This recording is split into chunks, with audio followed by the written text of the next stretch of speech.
Hello, I'm going to show you how I found a water leak on my son's 2003 Buick Park Avenue.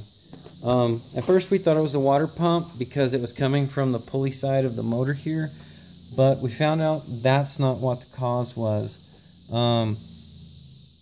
What this was is these little elbows. These little elbows actually go into the motor right underneath here.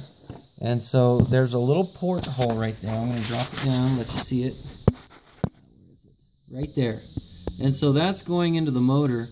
And this elbow, as you can see, the O-ring sits right here. And what had happened is it had rotted in two, because it's actually supposed to have an end on it like this.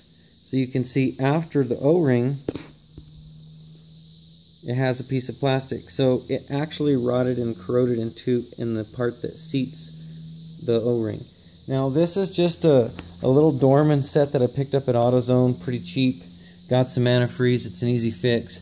First you want to disconnect your ground on your battery. You don't want the battery connected at all. If you're scared that that ground's going to touch, disconnect the hot and the ground and take your battery out. The next step is I took the alternator out. Now I unclipped it and unbolted it, but I left this ground wire here connected. There's no need in disconnecting that. And I just set the alternator up top. And then I began to take off all of the bolts for this tensioner pulley. And so this tensioner pulley, as you notice, the water lines actually go through it. So where they come out at these ports, there's two ports. And so you have one there, that's the one that was leaking, and then you have this other one, okay? And so the other one actually comes out right here at the water pump. So see, this is actually part of the water pump where it goes in. And the other part that was leaking is right back in there, and that's on the engine, okay?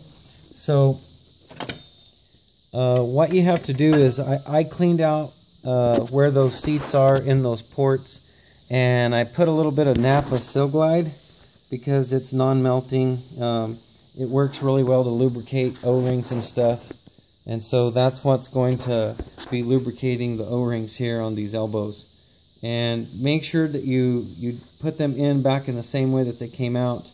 The little short one here, this one is the one that goes underneath the alternator and into the water pump. And the long elbow that looks like it's the same on both sides right here, that's the one that I had leaking here that goes into the motor part.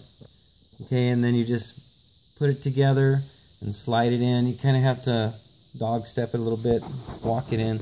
So I'm going to pause the video and then I'll show you the rest of it when it's done. Okay, so I got it all back together. You can see how the alternator sits. And underneath the alternator is the tensioner pulley and then the water pump. There's our little elbow right here.